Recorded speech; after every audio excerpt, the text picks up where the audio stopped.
Yo, what is going on, guys? It is Cynnnical and welcome to another video. Today in this video I'm going to be doing a Jak and Daxter discussion video. Recently I've been streaming a lot of Jak and Daxter and a lot of you guys have asked me to actually do videos on Jak and Daxter. Now really there's not a whole lot to really actually talk about the Jak and Daxter sort of franchise, but if I can do a few videos on it, then I will do. The response that I got to my very first Jak and Daxter discussion video was really cool. I'm really quite pleased with it, and that was talking about Jak 4. So if you guys want to check that video out, link in the description below. But anyway, for you guys today, I thought I'd do a quick discussion talking about why Jak and Daxter changed so much. So what do I mean by this? Well, why did the formula and the gameplay of Jak and Daxter change so drastically from Jak and Daxter 1 to, of course, Jak 2?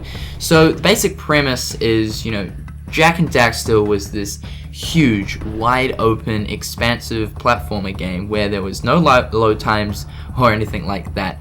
Essentially, it was like an evolution of Crash Bandicoot. I almost felt like that. There were similarities in Jak and Daxter that I felt like there were similarities in Crash Bandicoot. I mean, Crash Bandicoot is renowned for an outstanding platformer game, and Jak and Daxter sort of carried that feel on, but it opened it up into a huge open world experience. But at core, it was a platformer game. But then Jak 2 came along, and, well, there were some big differences. So although Jak 2 kept its traditional sort of platformer feel, it turned into almost a Grand Theft Auto. Now, you guys will know what I'm saying by this if you've played Jak 2 as well as Jak 3.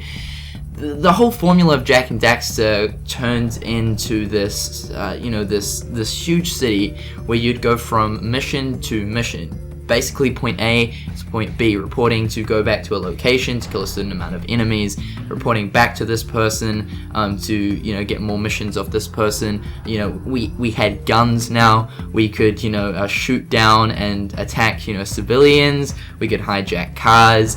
It turns into this almost Grand Theft Auto styled game. Now, don't get me wrong, I absolutely love Jak 2 as well as number 3, and number 3 being probably the best one out of the games, but I also cherish Jak and Daxter 1 because it's the start of an amazing franchise, and the gameplay there is absolutely amazing. I definitely prefer Jak and Daxter to Jak 2 for sure. But one thing that always, confused me as a kid was, am I playing the same game? This isn't Jak 1. Like, this feels, like a whole completely new game. I'm doing missions. It's almost as if I'm playing Grand Theft Auto. Now, there's no real sort of answer to this. And believe me, I've been, researching around the internet for a solid answer. There is really nothing.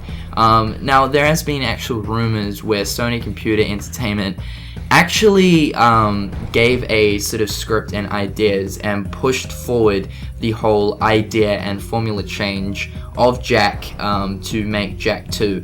So whether or not Sony actually forcefully went to Naughty Dog and they're like hey, with the success of Grand Theft Auto. Now, this is something to take into consideration. Whether Grand Theft Auto had an impact on Jak 2 is something that is unknown.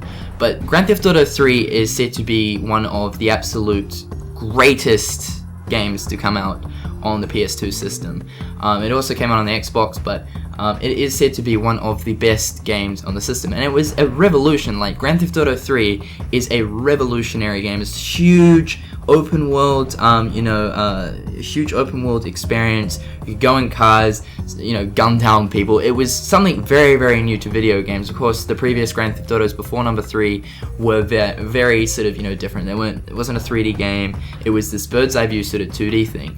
And the success that Grand Theft Auto 3 got after a couple of years, it was definitely noticeable. A lot of people, became fond of Grand Theft Auto after number 3, due to the fact of number 3's success. And of course, there's, no doubt that Sony Computer Entertainment would have been seeing these figures and the success rate towards Grand Theft Auto.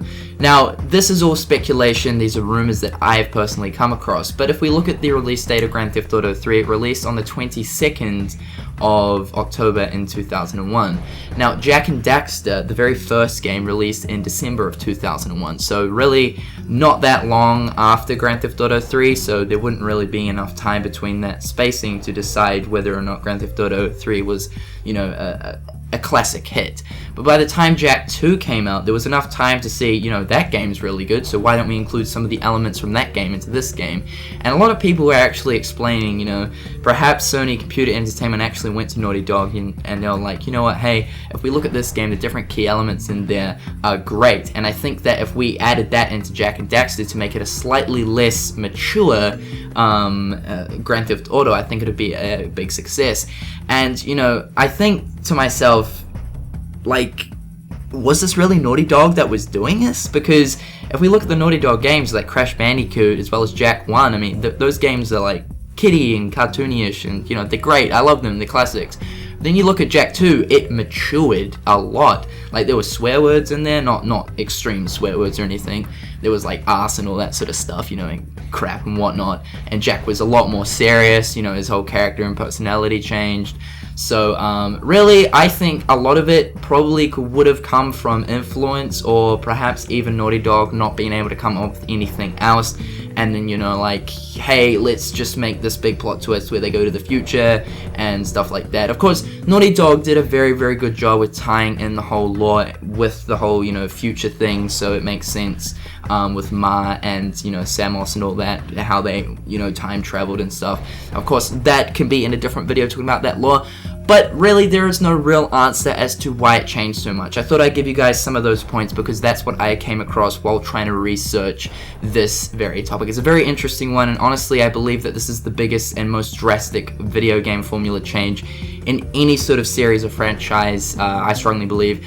I still love Jak 2 as well as Jak 3. Jak 3 probably being the best, it's great, but it definitely is a mystery as to why the games changed so drastically. Anyway, if you guys have any input on this, I'd love to hear about it. Perhaps I could do a part 2 to this video to further explain it if I could rack up some more information. If you guys have any insight or any info on this topic, leave your response in the comment section below. As always, hopefully you've enjoyed today's video, and until next time, I'll catch you guys later. Peace.